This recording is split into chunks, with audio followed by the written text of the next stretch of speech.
تبون تلقى ضربة شديدة وشديدة جدا في هذه القضية، خاصة إذا فاز اليمين المتطرف. إذا جاء اليمين المتطرف فاليمين المتطرف أعلن، اليمين المتطرف عنده مشكلة مع الجزائر ككل، عنده مشكلة مع الجزائر كدولة، الجزائر كشعب، الجزائر كماضي، الجزائر كاستعمار من سابق، والجزائر حتى كنظام حكم، كعصابات حكم.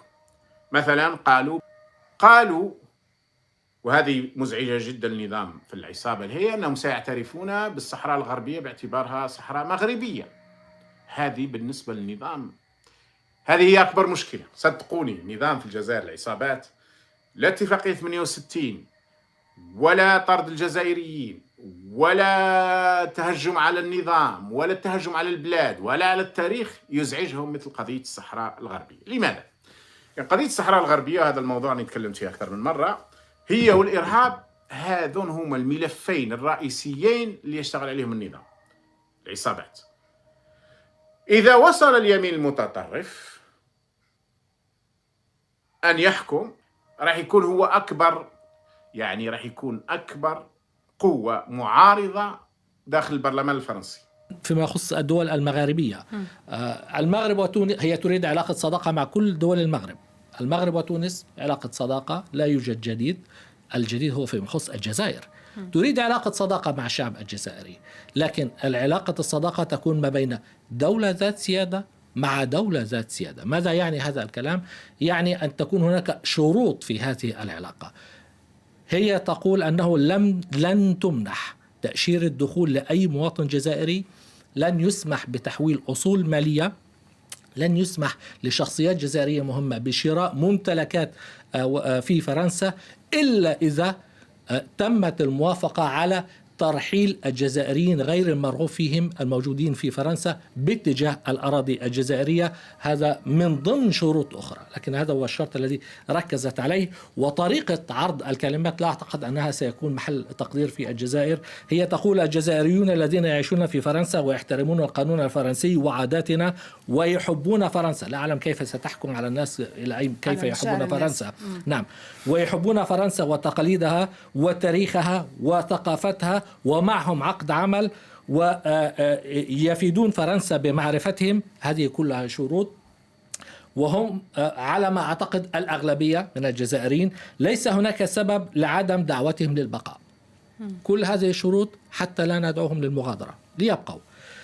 الآخرون، وأكيد أنهم أقلية، الكلمات دائما لمارين لوبين، يجب أن يرحلوا، والسلطات القنصلية الجزائرية يجب عليها منحهم تصريح مرور لاحترام القرار السيادي الفرنسي بترحيل أي أجنبي غير مرغوب فيه حتى بدون إدانة قضائية. يعني يكفي أن تعلن السلطات الفرنسية أن هذا غير مرغوب فيه ليتم ترحيله حتى بدون قرار قضائي. وطبعا من شأن هذا الإعلان أن إن كانت وصلت فعلا مارين لوبين إلى الرئاسة وأرادت فعلا أن تطبق ذلك، سيعقد العلاقات المعقدة أصلا مع الجزائر. تغريدة لسياسية فرنسية حول حصول الجزائر على ملايين اليوروات سنويا كمساعدات تنموية من فرنسا أثارت جدلا كبيرا، لكن بحثا في أرقام المساعدات الفرنسية المقدمة للجزائر من مصادر رسمية أظهر أن ذلك غير دقيق.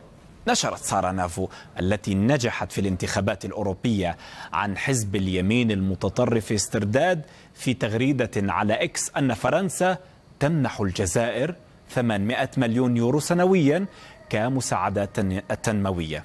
قالت نافو إن الجزائر تحصل على الأموال ومع ذلك ترفض استعادة المهاجرين غير الشرعيين من فرنسا، ووصفتهم بأنهم قنابل تمشي.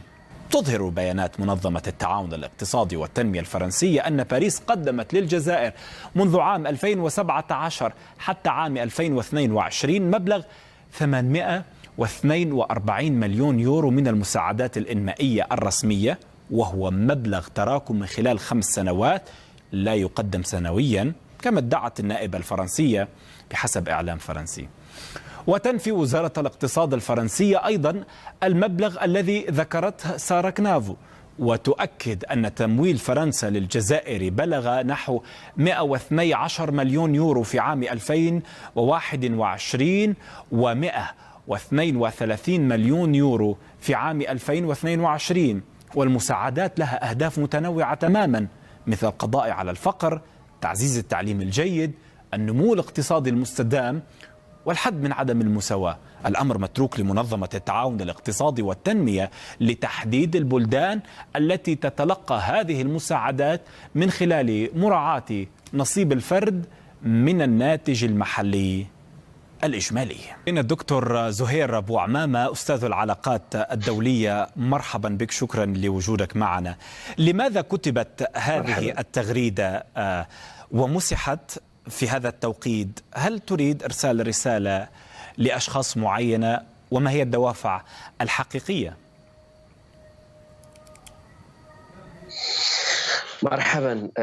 هذا سؤال جيد حول الدوافع الحقيقية وحول لماذا كتبت الآن. كتبت الآن لأن السياقات كما نعلم جميعا هي سياقات يعني فوز اليمين في الانتخابات الأوروبية قبل 3 أيام، وهذا الزلزال الذي أحدثته هذه النتائج داخل فرنسا تحديدا.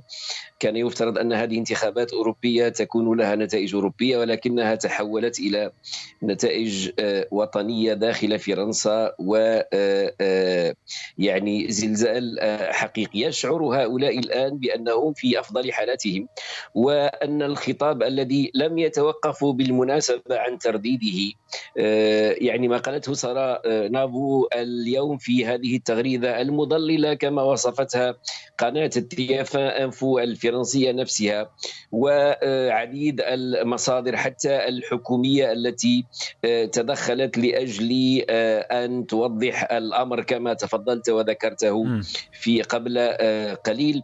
هذا جزء من خطاب ودعاية لا يتوقف اليمين المتطرف الذي تنتمي إليه هذه النائبة الأوروبية الآن حسب نتائج الانتخابات الأخيرة في ترويجه، والذي يضع كل مشاكل فرنسا على المهاجرين وعلى الجزائر، ولا يتوقف على عرقلة كل المساعي بين الطرفين لأجل أن تعود العلاقات عادية، من أجل عرقلة كل تقارب بين البلدين.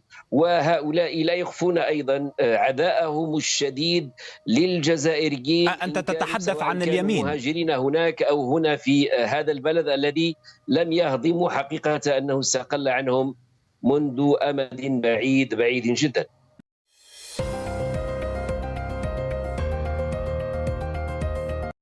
مشاهدينا الكرام، السلام عليكم ورحمة الله وبركاته. أتمنى أن تكونوا على ما يرام وبصحة جيدة. إذن كما رأيتم ضربة موجعة جدا للجزائر، خصوصا بعد هيمنة الحزب اليميني الفرنسي على غالبية الأصوات في البرلمان الأوروبي. وليجدر بالذكر يعني أن هذا الحزب عنده عداوة كبيرة جدا خاصة مع النظام الجزائري والجزائر، وأكبر دليل أنه يعني قرر أن يقوم بترحيل معظم المهاجرين الجزائريين يعني غير الشرعيين. والسؤال لماذا ركز فقط على المهاجرين الجزائريين رغم وجود العديد من الجنسيات الإفريقية في فرنسا؟ ولكن طبعا الضربة القاضية هي أن رئيسة هذا الحزب أعلنت عن دعمها بشكل علني لمغربية الصحراء، وهذه ستكون الضربة القاضية للجزائر. طبعا فرنسا حاليا يعني كل التوجهات السياسية في فرنسا تدعم مغربية الصحراء، ولكن هذا الحزب يدعم الصحراء المغربية والوحدة الترابية الوطنية للمغرب بشكل قوي جدا. إذن نتمنى إن شاء الله، نحن نترقب ما سيحصل. شكرا لكم على المشاهدة.